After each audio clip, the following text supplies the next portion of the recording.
তুমি কালকে রাত্রে কাজের কথা বললা, কাজ করবো। আমি হ্যাঁ কাজের জন্য আসছি, কাজই তো করবো। কোথায়, কোন দোকানে? এই যে দোকান, এই দোকান করতে করতে করতে করতে নিয়ে গেলাম মেলা করে। চিৎকার করছিস না, আমার একটা গলার টিপে আমি অজ্ঞান করে ভাড়ায় দিয়েছি। আমি এর কথা বলতে পারি না।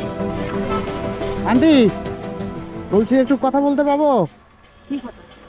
মানে একটু এমনি জিজ্ঞাসা করতাম। হ্যাঁ করেন। বলছি এখানে কে কে আপনার, এটা কি নিজের থাকার জায়গা? এখানে আমার বোন থাকতো, হ্যাঁ গ্রামে গেছে তো। হ্যাঁ। আমি এখানে থাকি, আমাদের গ্রামে বাড়ি আছে।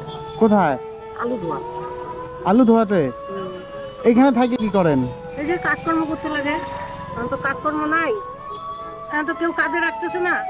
ওই ঘুরে ঘুরে পয়সা উঠায়, মন্দিরে বসি। কাজের জন্য ঘুরতেছি, কাজের জন্যই থাকি। গ্রামের বাড়িতে এমনিতে জমি জমা নেই? না না, শুধু থাকা, থাকার খালি জায়গাটা। ওখানে থাকার জায়গা আছে? হ্যাঁ। এটা আপনার ছেলে মেয়ে নাই? না না, আমার ছেলে মেয়ে নাই। আমার বিয়া হয়েছিল 2বার, কিন্তু সংসার হয় নাই একবারও। হ্যাঁ আর হচ্ছে আমার একটা বোনের ছেলে আছে, ও গাড়ি চালায়। আর বোন আগে এখানে ছিল, পানের দোকান করতো। হ্যাঁ। ও বাড়িতে গেছে অনেকদিন, এখানে জায়গাটা খালি পড়ে ছিল, ঘরটা পড়ে গেছিল তো ঠিক করতে পারে নাই। আর আমি ছিলাম ওই তুলারাম আছে যে, হ্যাঁ হ্যাঁ তুলারামের পাশে, তা ওই জায়গাটা ঘর টর ভাঙিয়া ফেলছে। হ্যাঁ। তখন ওই বাড়ির মালিক এসে বললো, তোমার ঘরটা যে ভাঙিয়া দিব, থাকবো কোথায়? তখন আমি বললাম যে এখানে তো আমার বোনের জায়গাটা পড়ে আছে, এখানে আমাকে পুরানা টিন দিয়ে ঘর করে দাও। তারপরে ওরা ভাঙ্গা ঠেঙ্গে নিয়ে গেল, তারপরে এখানে ঘর করে দিল। আমি বাড়িতে গেছি, বাড়ির থেকে আমাকে অনেক মারধর করলো। মারধর করার পর কে মারছে?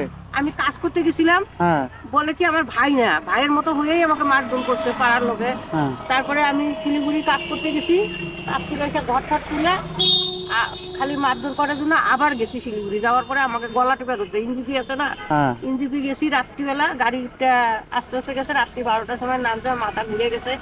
ওই লেখার ভোটার আছে যে, হ্যাঁ। ওইখানে রাত্রে ঘুমাইছি। আমি যে একদিনকে বললাম, দাদা আমি এখানে রাত্রে থাকতে পারবো, ওখানে থাকো। তো থাকলাম রাত্রি, মেলা রাত্রি 2টার সময় খাবার আসছে। হ্যাঁ তা আমি তো অনেক কদিন থেকে না খাওয়া, আমার হাতে পয়সা করিও নাই, একদমই পয়সা নাই, হ্যাঁ 1 টাকা 2 টাকাও নাই। হ্যাঁ তারপর না খাওয়া ওখানে বসে রইলাম। অনেক রাত্রে ভাত আসছে, আমাকে একজন বললো হ্যাঁ। ভাত আসছে, ভাত নিয়ে আসো। ভাতটা আনতে গেলাম, এতটুকু ভাত, মাছ ভাজা আর ডাল আর কালার তরকারি ছিল, ওইটুকু খাইলাম। খাইয়া বললাম যে আমার কি একটা কাজের ব্যবস্থা হবে, আমি কাজের জন্য আসছি। ঠিক আছে থাকো, সকালবেলা হলে কাজ দিব। সকালবেলা হয়েছে, তা আমি না খাওয়া, এমনি শরীর দুর্বল, হ্যাঁ। তা আমি একটু শুয়ে রয়েছি। কারণ সুপারগুলো ঝাড় যায় না, হ্যাঁ। সুপারগুলো ঝাড় দিতে আসছে, পাখি এটা কি বাপের জায়গা পাইছে নাকি, হ্যান ত্যান শুয়ে আসো। আমি বললাম কি ভাই এরকম করে বলতেছো কেন, আমার তো শরীর খারাপ। বলতা আমি উঠে যাব, উঠে 1 নম্বর প্ল্যাটফর্ম গেছে, ওইখানে মুখ দিতে গেছে। এখানে তো জল ফল নাই, রাত্রিবেলা একজনের কাছে জল চাইছি, এতটুকু জল দিচ্ছে, ওইটুকুই খাইছি। মুখ দিতে গেছি, একজন আমাকে বললো কি তুমি কালকে রাত্রে কাজের কথা বললা, কাজ করবো। আমি হ্যাঁ কাজের জন্য আসছি, কাজই তো করবো। কি চলো তোমাকে চা খাওয়াই। আমি কি চা খাওয়াবেন? চা খাওয়াবে, গুড়মুড়ি খাওয়াবে। আমি কোথায়, কোন দোকানে? এই যে দোকান, এই দোকান করতে করতে করতে করতে নিয়ে গেলাম মেলা করে। আমি কই দোকান তো পারে না। কি চলো তোমাকে কাজের বাড়ি নেই। এই করতে করতে করতে করতে একটা জঙ্গল ফরেস্টের মধ্যে নিয়ে গেল। কোনো বদামি করে নাই, ভাবছে আমার কাছে কোনো টাকা পয়সা কিছুই তো নাই। আমার 2 হাতে, এই হাতে একটা ব্যাগ, এই হাতে একটা ব্যাগ, মানে কম্বল মিশি, শীতের দিন তো গায়ে দিতে লাগে। নিয়ে যায়, আমি চিৎকার করতেছি, রাস্তাঘাট নাই, কিছু নাই। আর ও বলতেছে কি গুহাতল গুহাতল। আমি সেগুলো কি করতেছেন, গুহাতল গুহাতল, গুহা তো নাই, খালি জঙ্গল জঙ্গল জঙ্গল। আমাকে হাত ধরে একটা চিৎকার করতেছি না, আমার একটা গলার টিপে অজ্ঞান করে ফেলাই দিয়েছে। আমি এর কথা বলতে পারি না, অনেকদিন কথা, মানে জল খাবো যে তাও। তারপরে কিভাবে জ্ঞান ফিরছে, রাস্তায় কাটাকুটি করে চিৎকার করছি।